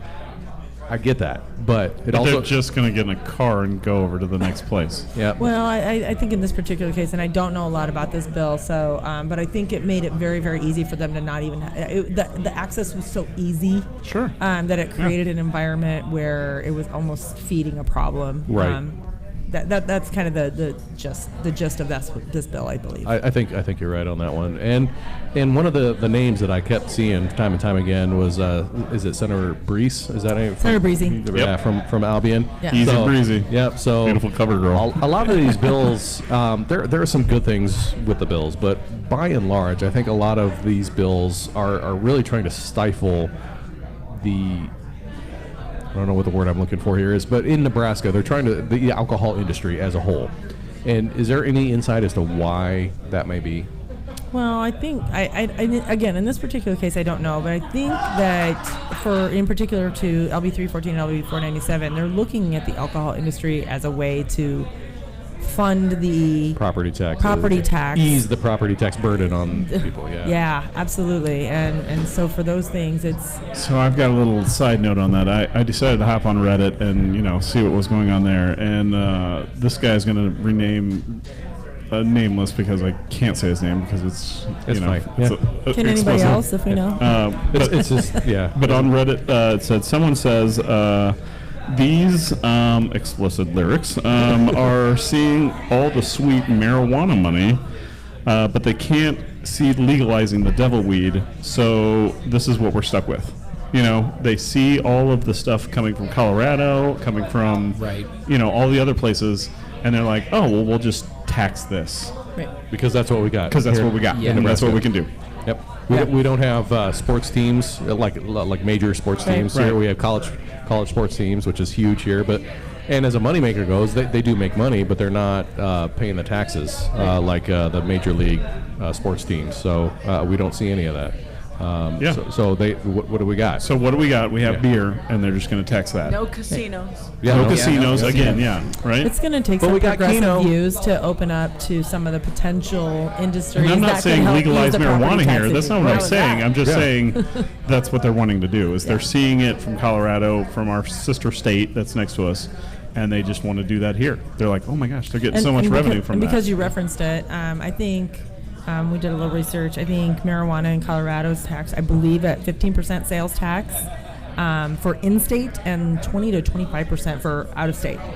So I mean, just think about the implications of what that could raise revenue-wise. And I think one of the other things, and not to point out again, I won't say exactly which place it was, but there is it was a major business in Omaha that they realized the admissions to were not taxable. And you stop and think about the number of people that go through that venue, and it's not taxable. And Well, and that's something else that 314 was doing, was they were trying to, there are things that are not taxable, such as service, and they're wanting to tax service just like they do merchandise now. There's they want to put sales tax on service, in addition to merchandise. Really, that? Mm-hmm. Son went to the zoo for preschool which was awesome. I loved sending them there. Yeah. They took the train to school, which Super was pretty, cool. super cool. But yeah, I mean, the zoo. That's weird that they would tax more on the zoo, but They don't. The zoo admissions are not taxable at all. really. Wow. So let's do that. Right? Let's not do it on beer. Not You even. know how many I'm- people are at the again- zoo? To me, Again, that's I'm- an entertainment tax. Again, I'm not saying tax another industry, but Yeah. as an industry, Well, that's we what are they're doing to already, us. They're taxing we're another not- industry. We're already taxed. They are not currently taxed, and that was a very big. It was an eye opener to a lot of people in the room and at the hearing. That is- I I'm didn't not know that. suggesting that's what they should do, but it was a big eye opener. That I mean, you think about the number of people who go. Mm-hmm. Memberships and admission are not taxed. And how much people donate to that zoo already? That's you know? what I was going to bring up. Is I do love the zoo here, and we have a world class zoo here in Omaha, and It's the number one zoo in the country. it's a In the huge world. Yeah. world. Number one zoo in the world. Yeah. Boom. And it's a huge, tourist. We just don't have dolphins. We need to get dolphins. Right, yeah. So And whales. I don't know.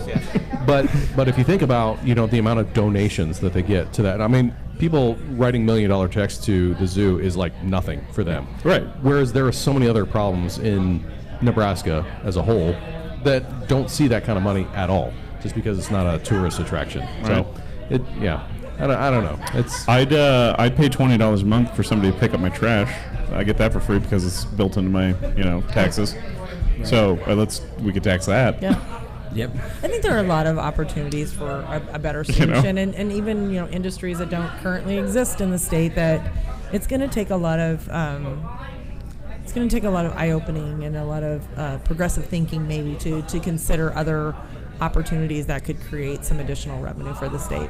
yeah. What about the fish fries that There we go. serve beer? There you go. Yeah. There you go. I don't do. They serve beer or they bring beer. They serve. Oh, they serve beer. serve they- beer. they It's just so charge- Oh, yeah. weird to go into a church and buy beer. No, it's not. And wine. To me, it is. Not I'm if you're Lutheran. not you if know? you're Catholic, Yes, yeah. I don't know. Well, and so look, for I'm a Lutheran, lazy Catholic. I don't know. Martin Luther, the patron saint of Lutheranism, is a home brewer. Oh, all right. Fair enough. Bing, bang, boom. Yep. All right, so let's move on to some of the other ones. We did LB 591, the alcohol impact zones. LB 682, taxing spirits by proof, which is kind of along the lines of 314, but it's in a different way. Yeah, they're just changing how the spirits are taxed. Is Right. They're taxed by Higher by proof proof is by taxed. proof gallon. Yep. So would that affect barrel-aged beers?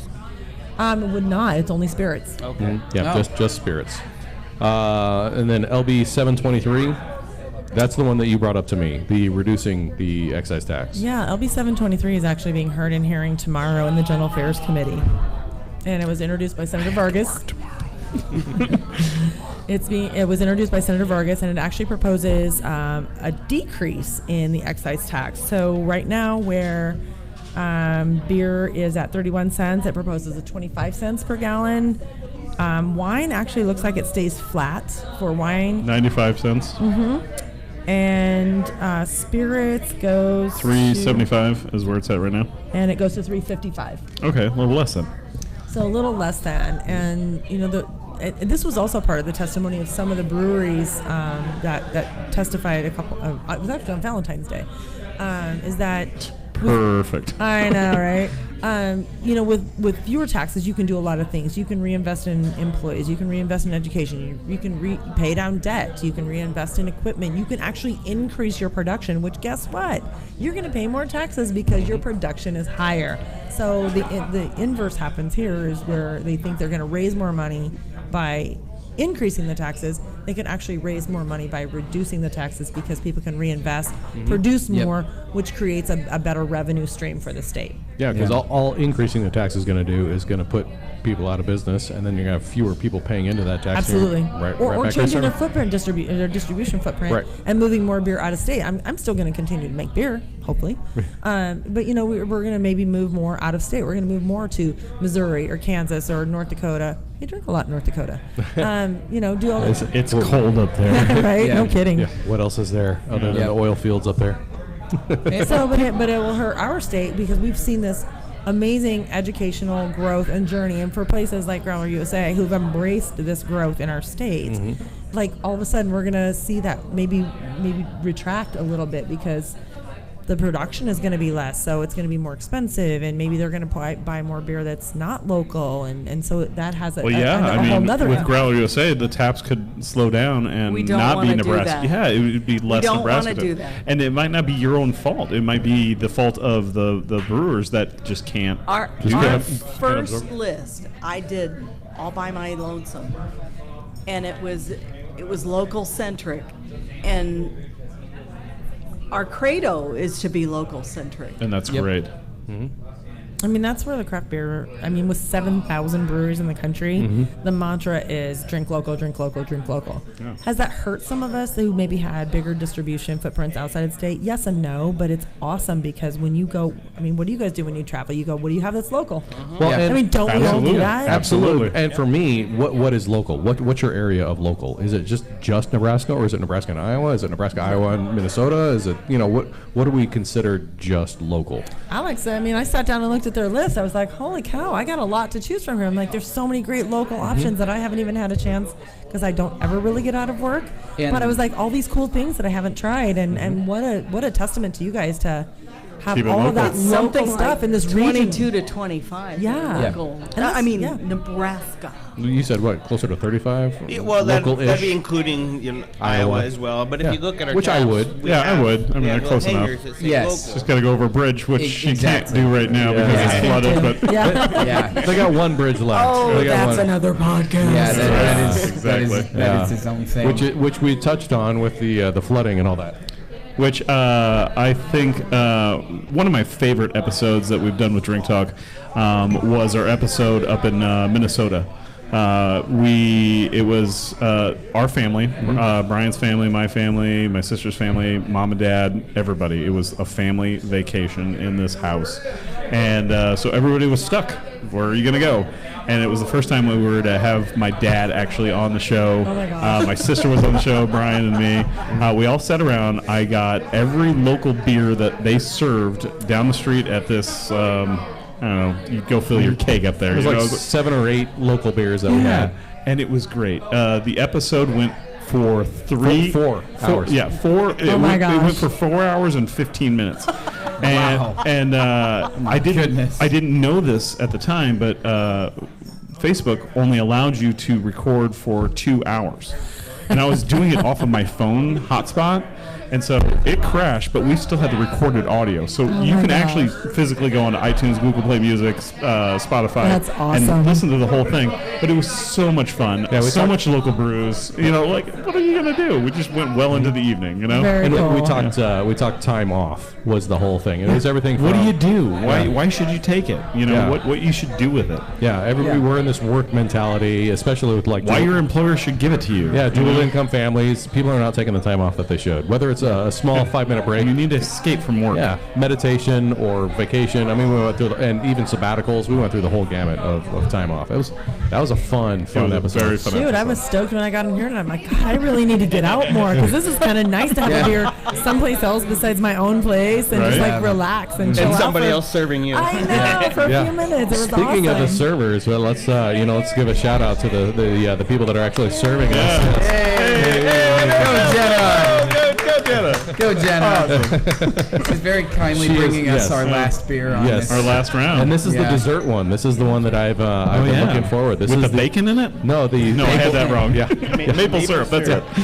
Though in true breakfast style, that'd be awesome, right? It would- it would go bacon, very well with bacon it. beer. Like last year when we had the CBS, that was the first time I'd ever had a CBS beer.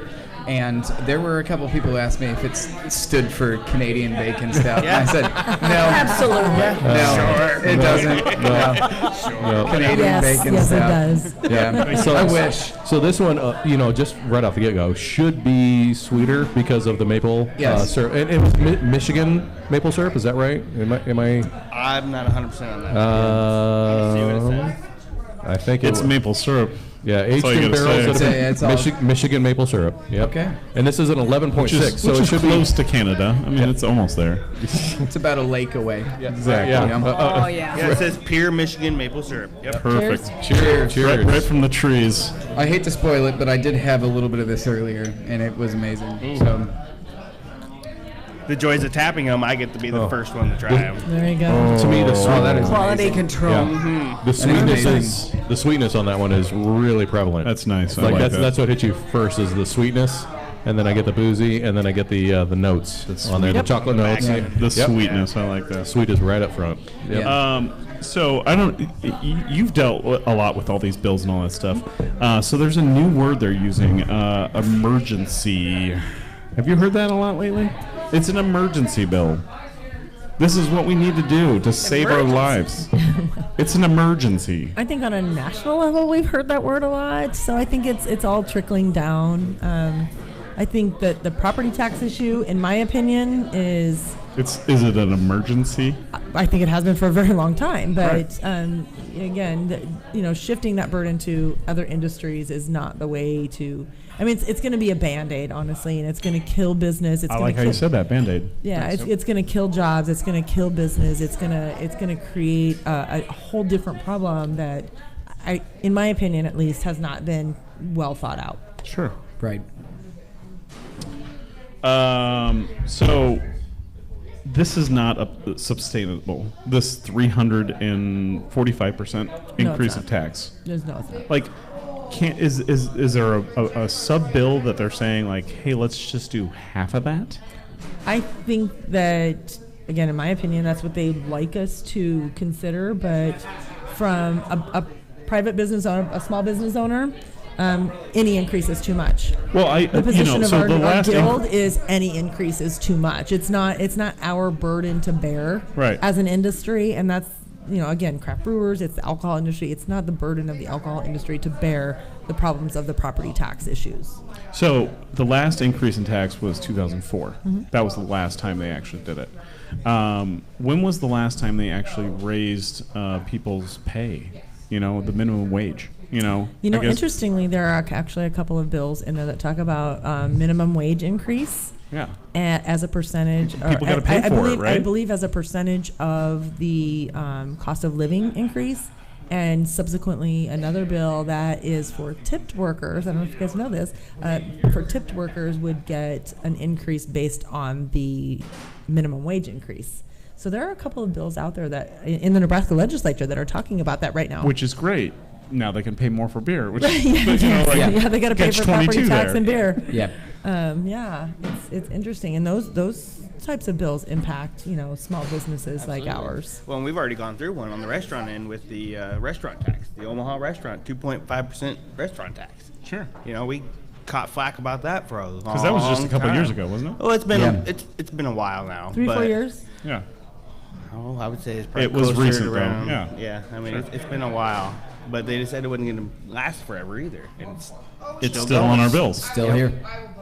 Yep. Anytime there's a tax increase, it's not going away. No. Yeah. Well, yeah. And I don't know if I'm correct, but I believe it was implemented to take care of the roads in Omaha. Yeah. Pothole City. And, Yeah. I mean, talk about another topic, but I don't believe that has been solved. No. Well, I found out that there was supposed to be 11 road crews out, and only 5 showed up. Yeah. Yeah. So I mean, there's that. Nobody wants to repair the streets. Yeah. Nobody. I think it's a good time trying to drive around the streets. Keeps you on your toes. Well, you know? I think we I haven't all been drinking need at to all. and I'm adopt a swerving. pothole. There you go. There you go. Adopt a pothole. I like that. Adopt a pothole. Yeah. I'll Is he take drunk one. or is he swerving potholes? Probably swerving potholes. No, No, but he's the just going drunk straight. ones are if it's- going yeah. straight. Taking it full force. Yep. Exactly.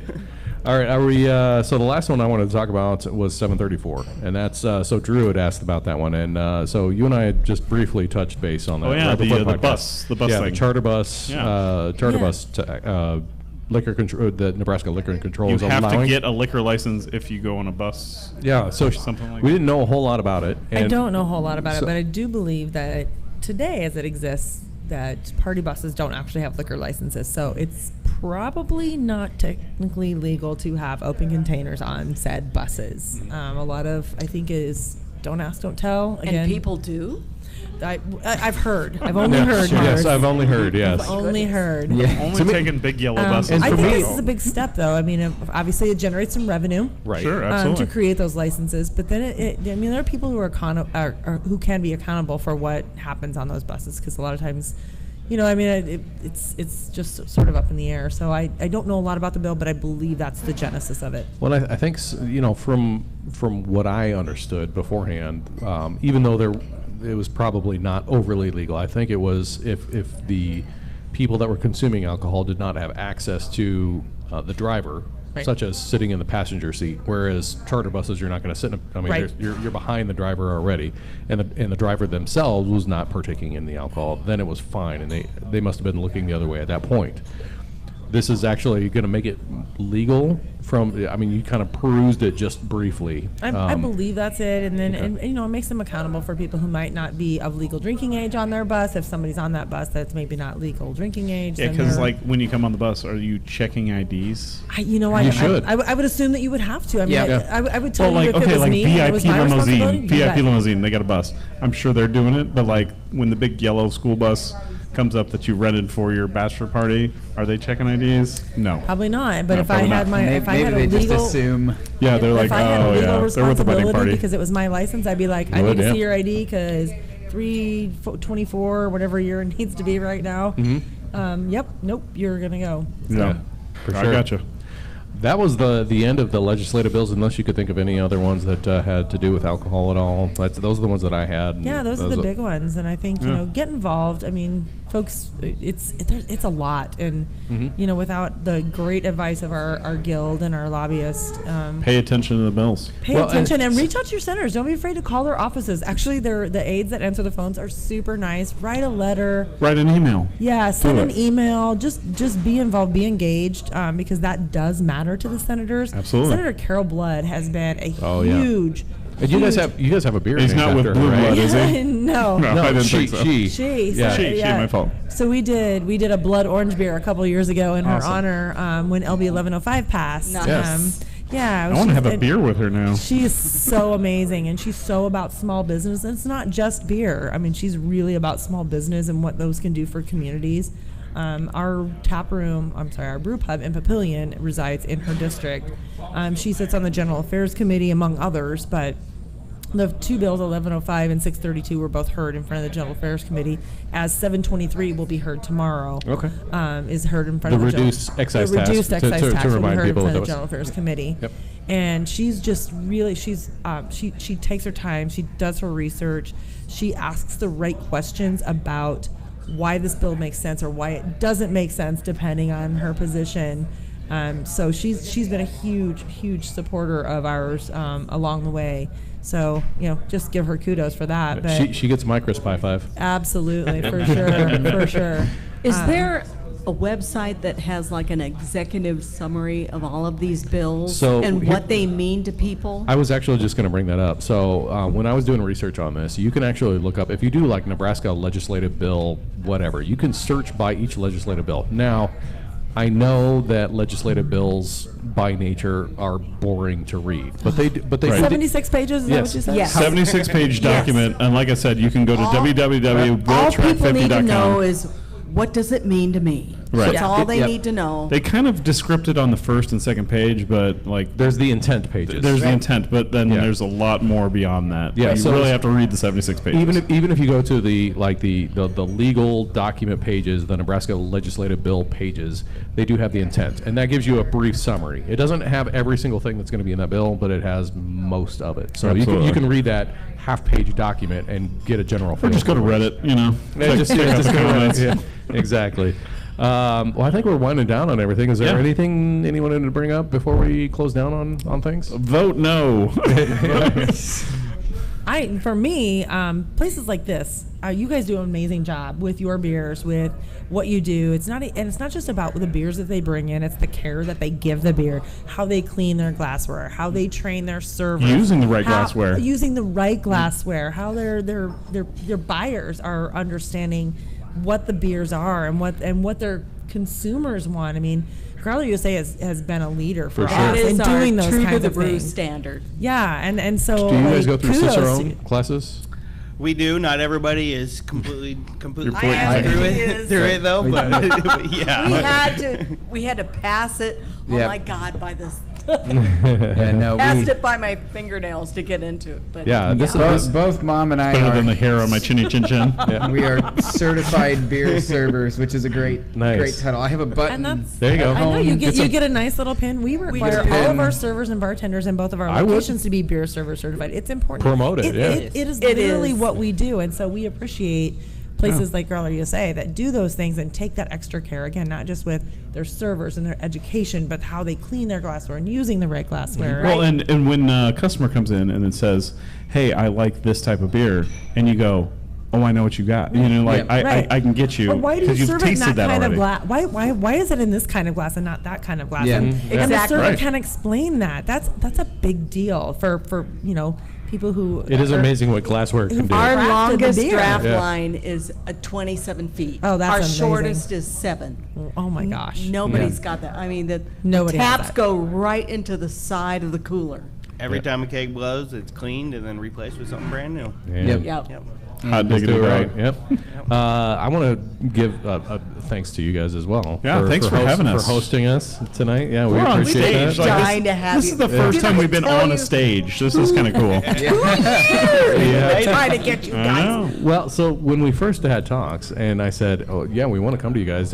Who's going to be on the talk with us?" And you were like, "Well, you guys can just do the podcast from the show." I'm like, "Without anybody from Growler USA, Yeah, that just have the show here. Yeah, what are we going to talk about? Yeah, we need to have people up here and Yeah. talk and And this tell- bill gave us a reason to have a talk here. Absolutely. Yeah. It was a pleasure to be here. Yeah, thank you, Kim, for coming out and dropping some Kim, you knowledge. were awesome. Yeah. Oh, thank you. Yeah. Thank you Wealth so of knowledge. much. I like Yes. Yep. And Landon, thank you for your wealth of knowledge on beers and ordering for all the. That's my staff. Yeah. You know, without We them, I couldn't appreciate- do it. Yeah. We Without all of them. appreciate you. It And takes we a appreciate village. you. I mean, Yeah. craft beer is a village. It really, Absolutely. it's not just only in your own business, just bigger than that. And so for us to be able to come out here and like we've got people out here, Tyson and his wife. Tyson's our lead brewer. He and his wife are out here. They Nice. do such an Hey. amazing job. And They're in their own world over there. It takes all of those kinda people zoom to into create them behind this you. community. So thank you guys for like Yeah. highlighting Yeah. all the craft beer issues and doing this kind of stuff Absolutely. for us. Yeah. We're trying to solve the world's problems one drink at a time. One drink at Yeah. a time, as if on cue. That's right. Hey, can we just do that? Yeah. Cheers. I will throw another shout out to Nebraska Brewing. We are going to do a And I'm takeover gonna- with them here in, I think it's late. What are you trying to pass April. that off You or might something? not know. Yeah, you might not know. I'm I not told sure. them We're I'm working toasting it out. I'll take that if you want. Cardinal. Late April though. I'm We gonna- are I'm doing gonna a Nebraska shut- Brewing got takeover. Oh, an nice. EOS here. All right. Well, keep me posted on that. Yeah. 'cause I will, Will do. yeah. He's in the neighborhood. I'm all the way Yeah. across town. You gotta Yeah. smell the Hefeweizen. That is Oh, is that the fresh. Hefeweizen? That is probably as fresh as it gets. It's like, to me, it's like banana. I beer. I just tapped that So last delicious. night. All right, let's lock this So down and It's a good beer. Yeah, very good. And then we'll have some of the Nebraska brewing folks for open mic night. There we It's go. coming up in a couple weeks. There we go. Yes, All right. indeed. I actually leave the EOS on all the time because it's one of my Perfect. top-selling Hefeweizens. Nice. Yep. Nice. It only beat the Germans in Germany in a competition, so we're not bragging or anything. just saying. Just saying. Awesome. Thank you guys very All right. much. let's Appreciate work our it. way around the table here, Brian. Yep. Yeah. I thank you very much. My name is Brian, and I appreciate you guys hosting us, and I appreciate Kim coming out, and I appreciate the live audience that we had here. Looks like we had a little exodus here with people, but we also had a bunch of people watching online. So we give thanks to all the people that ask questions online and were watching us live. So thank you. And I'm Mars Booth from Growler USA.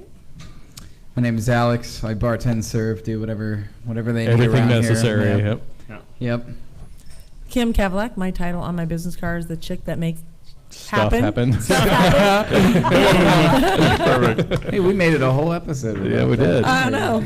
And I'm Landon McAlpin. I run operations at Growler USA, and I appreciate you guys coming out. Thank you very much. Thank you. I'm Britt, and I'm just so glad that we could make it here, have fun, have this community happen, and get the word out on the bills that are going to be passed. So Thanks for tuning in. This has been an episode of Drink Talk. We have been at Growler USA, and we have been talking on many different bills that are going to affect a lot of different people, especially if you're in the craft brew community. So, yep. And if you want to do some research on it, it's a real easy Google search to do any research on any of these legislative bills and any one of the government organizations that are controlling these. Or if you want to learn more about Nebraska Brewing Company or Growler USA. Growler USA is located at 163rd and Maple, and you should check it out. And I'll throw some hyperlinks in there so you guys just can click and check out bills going on. Yes. Bills. Bills. Bills. All right. Have a good night. Thanks for joining us. Cheers. Cheers.